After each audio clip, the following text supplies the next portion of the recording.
সমাজবোধের একটি অসাধারণ গল্প। শিরোনাম যৌতুক, কলমে সুব্রত মিত্র। বিয়ের আর মাত্র 1 মাস বাকি। আবির তার হবু শ্বশুরমশাইকে ফোন করে বলছে, আঙ্কেল, বিয়েতে উপহার হিসেবে আমার কয়েকটা জিনিস চাই। সমীরবাবু কথাটা শুনে চমকে উঠলেন। ফোনের ওপার থেকে তিনি বললেন, বাবা, পাকা দেখার সময় তুমি আর তোমার পরিবারের লোকজন তো বলেছিলে বিয়েতে তোমাদের কিচ্ছু চাই না, এক শাড়িতে শুধু আমার মেয়েকে চাই, আর এখন যৌতুক চাইছো? আবির বলল, এখন আমি আমার সিদ্ধান্ত বদলেছি। কয়েকটা জিনিস না হলে বাড়িটা বড্ড ফাঁকা ফাঁকা লাগছে। বিয়ের সময় বাড়িতে কত আত্মীয় স্বজন আসবে, একটা ভালো খাট নেই, একটা আলমারি নেই, একটা টি টেবিল নেই, ফ্রিজ নেই। কি বলবে তারা সবাই? জিনিসগুলো আমার চাই। আপনি এটাকে যৌতুক বলতে চাইলে বলতেই পারেন। আর হ্যাঁ, বিয়ের ঠিক 1 সপ্তাহ আগে আমি আপনার সাথে মার্কেটে যাব, দাঁড়িয়ে থেকে সব জিনিস নিজে পছন্দ করে কিনব।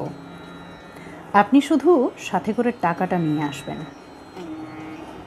সমীরবাবুর গলা ধরে এলো তার হবু জামাইয়ের মুখে এমন কথা শুনে। তিনি ভাবতেও পারেননি আবিরের অমন ভালো মানুষের মতো চেহারার পেছনে এমন নীচ মানসিকতার একটা মানুষ লুকিয়ে আছে। তিনি তো তার মেয়ের বিয়েতে সাধ্যমতো যা পারবেন দেবেন উপহার হিসেবে। তবু আজকের দিনে দাঁড়িয়ে এভাবে যৌতুক চেয়ে নেওয়াটা নিতান্ত ছোট লোক না হলে কেউ করতে পারেন না বলেই সমীরবাবু জানতেন। তার ওপর তার হবু জামাই আবার একজন স্কুল শিক্ষক। একজন স্কুল শিক্ষকের এমন মানসিকতা কিভাবে হয়? সমীরবাবু কানে ফোন ধরে চুপ করে এসব ভাবছেন। কোনো উত্তর না পেয়ে আবির ফোনের ওপার থেকে আবার বলল, কি হলো আঙ্কেল, কিছু বললেন না? সমীরবাবু কাঁপা কাঁপা গলায় বললেন, আমার মেয়ে যখন তোমায় পছন্দ করে তখন ওর সুখের জন্য তোমার এই দাবি আমি রাখবো বাবা। যদিও বিয়েতে আমার সাধ্যমতো আমি তোমাদের কিছু উপহার তো দিতামই, তবে তুমি যখন পছন্দ করেই সব নেবে তখন কেনাকাটার সময় একটু খেয়াল রেখো। মেয়ের বিয়েতে আমার অনেক খরচ, আমার সাধ্যের মধ্যেই কেনাকাটা করো। আবির বলল, ঠিক আছে আঙ্কেল, আপনি চিন্তা করবেন না, আমি আপনার সাধ্যের মধ্যেই কেনাকাটা করব। সমীরবাবু এই ঘটনার কথা বাড়িতে কিছু বললেন না। আসলে 6 মাস আগে তার একমাত্র সন্তান রিমঝিমের সাথে আবিরের বিয়ে ঠিক হয়েছে। বিয়ে ঠিক হওয়ার পর থেকে আবির তাদের বাড়িতে মাঝে মধ্যে যাতায়াত করে। রিমঝিমও বেশ খুশি হয় আবির যখন আসে তাদের বাড়িতে। তার উপর সমীরবাবুর স্ত্রীও আবিরকে নিজের ছেলের মতো ভালোবাসেন এখন। সবাইকে একসাথে খুশি দেখে সমীরবাবুও মনে মনে অনেকটা খুশি হন বারবার। তাই সবার খুশির কথা ভেবে সমীরবাবু আজকের ঘটনার কথা সবার কাছ থেকে গোপন রাখলেন। তার একটাই চাওয়া, মেয়েটা ভালো থাকুক। তার জন্য যা করতে হয় সাধ্য মতো তিনি করবেন। অবশেষে কেনাকাটা করতে যাওয়ার দিন এলো। সমীরবাবু নির্দিষ্ট সময়ে পৌঁছে গেলেন মার্কেটে। গিয়ে দেখেন আবির আর তার মা আগেই পৌঁছে তার জন্য অপেক্ষা করছে। আবিরের মানসিকতার পরিচয় পেয়ে সমীরবাবুর মনে যে খারাপ লাগা তৈরি হয়েছিল, আবিরের সাথে তার মাকে দেখে সেই খারাপ লাগা আরও কয়েক গুণ বেড়ে গেল।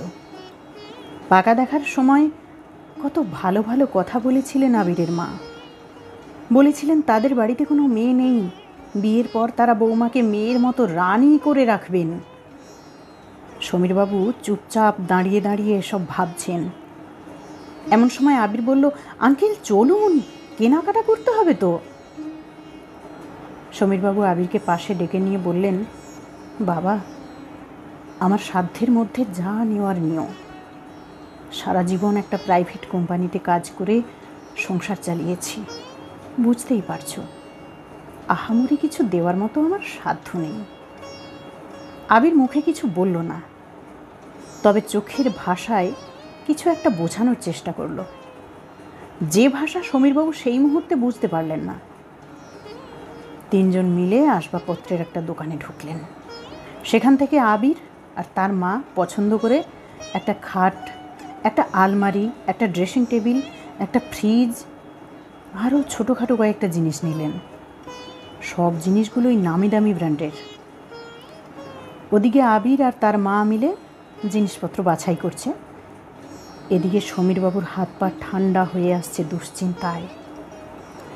কারণ তিনি আন্দাজ করে ফেলেছেন যে জিনিসপত্র ওনারা নিয়েছেন সেই বাজেট তার নেই। তবু মেয়ের সুখের কথা ভেবে চুপ করে রইলেন।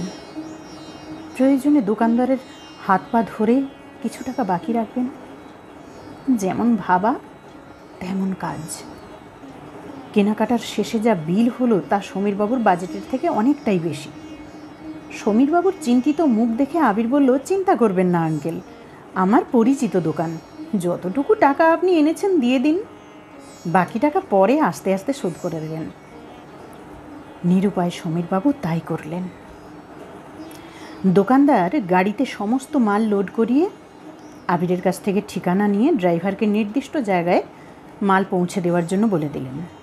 ড্রাইভার গাড়ি ছেড়ে দিল।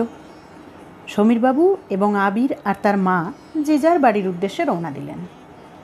সমীরবাবুর অন্য জায়গায় কিছু কাজ ছিল, সেগুলো মিটিয়ে রাতে বাড়ি ফিরলেন। বাড়ি ফিরেই দেখেন যে আসবাবপত্রগুলো আবির আর তার মা পছন্দ করে কিনেছেন সবগুলোই তাদের বাড়িতে রাখা, কিন্তু দোকানদারকে তো বলা হয়েছিল সব যেন আবিরের বাড়িতে পৌঁছে দেয়। সমীরবাবু তার স্ত্রী আর মেয়ের দিকে তাকিয়ে জিজ্ঞেস করলেন, এসব কি? জিনিসপত্র সব এই বাড়িতে কেন? সব তো আবিরদের বাড়িতে যাওয়ার কথা। তার স্ত্রী বললেন, জামাই ফোন করে বলল জিনিসগুলো সব গাড়ি থেকে নামিয়ে নিতে, এর বেশি আমি কি আর কিছু জানি না, তুমি তোমার জামাইকে ফোন করে জেনে নাও। সমীরবাবু ফোন করে আবিরকে বললেন, জিনিসপত্র আবার এ বাড়িতে কেন পাঠালে? একেবারেই তো তোমার বাড়িতে নিয়ে যেতে পারতে, তেমনটাই তো কথা হয়েছিল তোমার সাথে, শুধু শুধু গাড়ি ভাড়াটা বেশি লাগবে। আবির চুপ করে শুনল কথাগুলো, তারপর বলল, আঙ্কেল, ঈশ্বরের আশীর্বাদে কোনো কিছুর অভাব নেই আমার বাড়িতে সব জিনিসপত্র আছে, শুধু যেটা নেই সেটাই আপনার কাছ থেকে নেব। স্ত্রী রূপে আপনার মেয়েকে নেব আপনার কাছ থেকে, কিন্তু যে জিনিসগুলো আজ আমরা কিনেছি তার কোনোটাই তো আপনার বাড়িতে নেই, না হলে যেটা আছে সেটা অনেক পুরনো, ব্যবহারের অযোগ্য। আমি জানতাম আপনি আপনার মেয়ের বিয়েতে নিজের সাধ্যমতো আপনার শেষ সম্বলটুকু খরচ করে কিছু জিনিসপত্র তো উপহার দেবেনই, কিন্তু আমার যখন সবই আছে তাহলে তা নিয়ে আমি কি করব? তার থেকে আপনার বাড়িতে যে জিনিসগুলো নেই সেগুলোই কেনা হোক বিয়ে উপলক্ষে।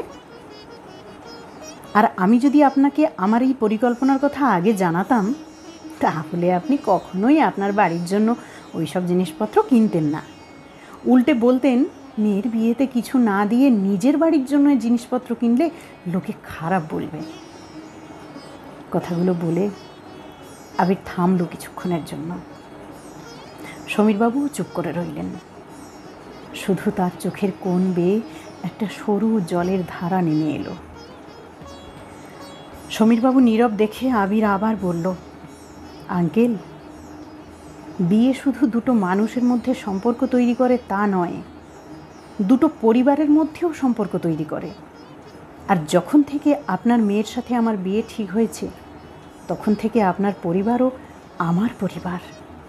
আমার নিজের পরিবারের সাথে সাথে আপনার পরিবারের ভালো মন্দ দেখাও আমার কর্তব্য। আর আমার এই পরিকল্পনায় আমাকে সবচেয়ে বেশি উৎসাহ দিয়েছে আমার মাই আমাকে বলল কেনাকাটা করতে যাওয়ার সময় আমাকে নিয়ে যাবে। তোরা পুরুষ মানুষ দুজন গিয়ে কী কিনবি, তোদের আবার অত পছন্দ টছন্দ আছে নাকি? আর সব জিনিস কেনার পরে তোর শ্বশুর যেটুকু টাকা পারে দেবে, বাকি টাকা তুই দিবি। কারণ ওনার কোনো ছেলে থাকলে সে তার বাবার জন্য এটুকু করত।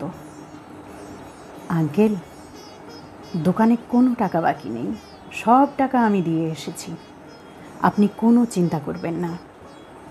আর আমি যদি কোনো ভুল করে থাকি আমাকে ক্ষমা করে দেবেন। চোখের জল মুছে নীরবতা ভেঙে সমীরবাবু এবার বললেন, তুমি কোনো ভুল করনি বাবা। তবে আমি নিশ্চয়ই কোনো পুণ্য করেছিলাম গত জন্মে। ঈশ্বরের কাছে একটাই প্রার্থনা, পৃথিবীর সমস্ত ছেলের মায়েরা যেন তোমার মায়ের মতো হন, আর পৃথিবীর সমস্ত ছেলে যেন তোমার মতো হয়। তাহলে মেয়ে জন্ম দেওয়ার পর পৃথিবীর সমস্ত মেয়ের বাবারা সবচেয়ে বেশি সুখী, সবচেয়ে বেশি গর্বিত হবেন। আশীর্বাদ করি বাবা, ভালো থেকো সবসময়। বিয়ের দিন জামাই নয়, ছেলে হিসেবে তোমাকে বরণ করার অপেক্ষায় রইলাম আমি আর তোমার শাশুড়ি মা।